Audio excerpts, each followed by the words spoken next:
Hi guys, real talk lang guys, ano, lahat naman tayo talaga ay pupunta sa ganito.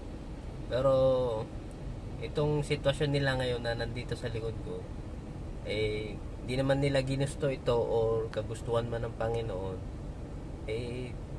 Sila ay nandito, pero for sure ako na nandun na sila sa tabi ng Panginoon, ano. Nandito man ako ngayon sa sementeryo, yan. Yung iba siguro dyan, may mga sa katandaan na, kaya namatay. May mga bata, o may iba, halo-halo. Pero hindi naman natin masabi kung hanggang kailan tayo dito sa mundong ibabaw. Dahil ang buhay natin ay hiram lamang sa Panginoon Diyos. Pag kinuha at binawi na ng Panginoon yung buhay natin, hindi na natin pwede pigilan pa. Kaya kahit saan man natin